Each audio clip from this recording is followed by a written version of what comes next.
Dominus vobiscum. Apa kabar semuanya? Pada kesempatan kali ini kita akan berbicara tentang dosa sakrilegi terhadap sakramen Ekaristi. Apa yang dimaksud dengan dosa sakrilegi terhadap sakramen Ekaristi?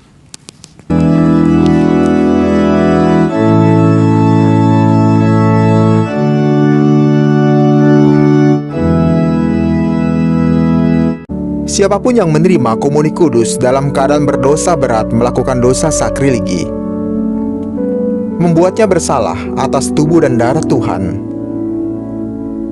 Jadi barang siapa dengan cara yang tidak layak makan roti atau minum cawan Tuhan, ia berdosa terhadap tubuh dan darah Tuhan.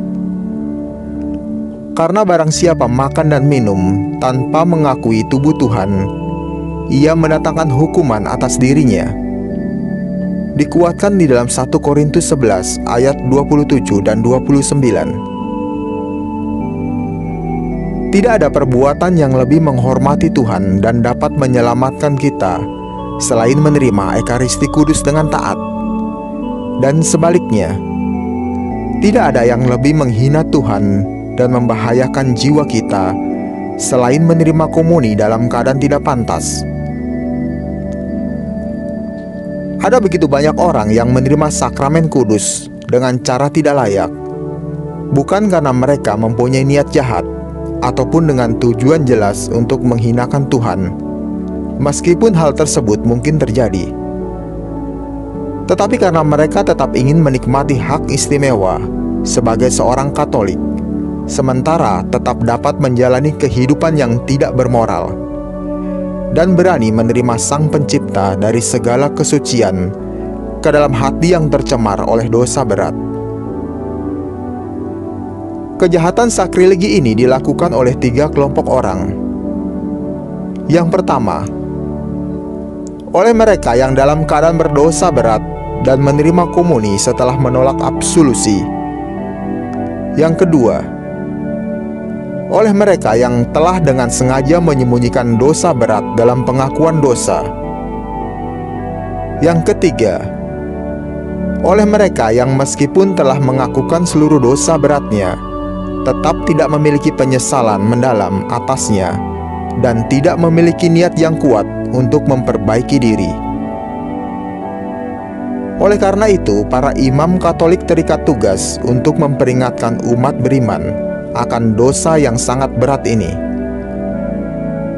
Santo Paulus pun tergerak hatinya untuk memperingatkan umat Kristiani di Korintus akan dosa yang sangat kejam ini. Kejahatan yang mereka lakukan dengan menerima komuni secara tidak pantas. Santo Paulus dengan jelas menegaskan bahwa siapapun yang menerima Ekaristi Kudus dengan cara yang tidak layak, dalam artian tertentu, dia ikut bersalah atas pembunuhan Tuhan kita.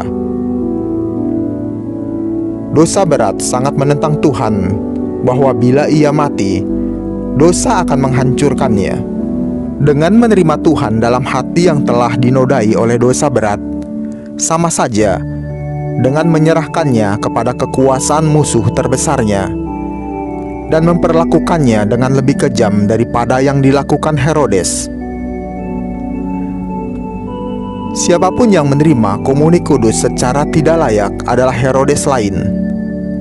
Tetapi lebih parah lagi, ia juga adalah Yudas kedua. Dalam komuni kudus, Tuhan membelai jiwa dengan penuh kasih. Kita menyebutnya komuni, karena itu adalah persatuan antara jiwa kita dengan Tuhan. Sungguh mengerikan memperlakukan sakramen kudus ini dengan keji dan menerimanya dengan hati seorang pengkhianat. Sungguh melukai hati Tuhan jika kita mau menerima balean palsu dan dekapan penuh dosa, serta mau dibawa ke dalam penjara hati yang sangat menjijikkan. Bagaimanapun juga, dasar dari pengkhianatan Yudas hanyalah awal dari begitu banyak kekejaman yang ditumpahkan kepada Tuhan kita oleh para imam dan orang-orang Yahudi. Betapa mengerikan kejahatan itu. Di mata dunia Katolik, membunuh seorang uskup di atas altar atau paus di atas takhtanya. Oleh sebab itu, sungguh besar dosa orang-orang yang menganiaya Tuhan kita sendiri.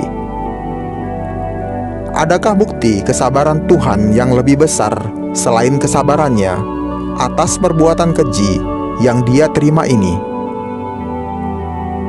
Ya, saya akan menegaskan bahwa hampir setiap penerimaan komuni dengan cara tidak layak merupakan bukti yang lebih kuat dari kesabaran Tuhan yang sungguh luar biasa.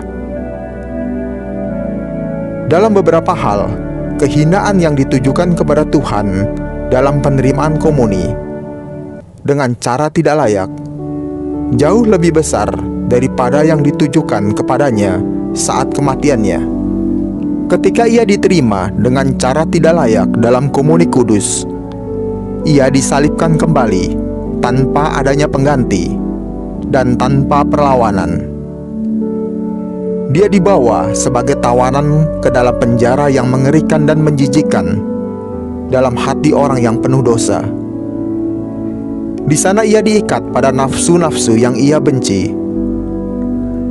Ia seakan-akan dipaksa menjadi satu dengan pendosa. Adakah hal lain yang lebih mengerikan dari ini?